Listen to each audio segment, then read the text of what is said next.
since nang ma-injured si CP3 at magkaroon naman ng 12-game suspension si Draymond Green.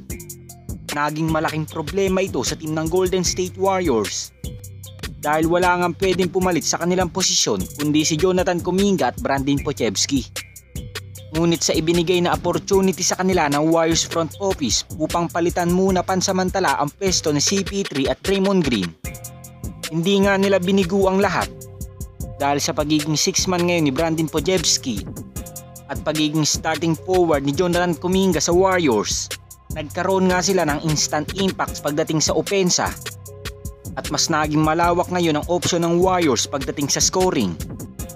Dahil sa 7-game win streak nila ngayong season sa loob ng 8 games, halos nasa 7 or 8 players ng Warriors ang nagkakaroon ng double-digit performance upang makuha nga nila sa mga larong ito ang panalo. At dahil sa magandang momentum na kanilang ipinapakita ngayong mid-season, unti-unti na nga silang umaangat ngayon sa standings at nakapirmis na nga rin sila sa pang-10 spot ng buong Western Conference. So sa malaking improvement ngayon ng Golden State Warriors, credit nga ang lahat ng ito sa kanilang mga batang players, lalong-lalo na kay Jonathan Kuminga at Brandon Podziemski, dahil sila nga nagbigay ng impact sa team na ito kung bakit sila ngayon ay nakakaangat na ngayon sa standings. At naging malaking tulong nga din sila sa 2-time MVP na si Stephen Curry, dahil kung hindi nga nag-average si Jonathan Kuminga ng 20 points per game at kung hindi rin nag-all-around player si Brandon Podziemski sa second unit ng Dubs, siguradong nananatili pa nga rin sila sa ilalim ng standing. Ganun pa man kung magpapatuloy ang napaka-consistent nilang performance this season, siguradong napakalayo pa nga ng mararating na mga player na ito. Dahil sa napakabata nga nilang edad ngayon ay nakakapagbigay na kagad sila ng impact ngayon sa team ng Golden State Warriors. Samantala sa pagkakaroon noon ng injury ni Nikola Vucevic sa team ng Chicago Bulls, pansamantalang humalili sa starting center si Andre Drummond.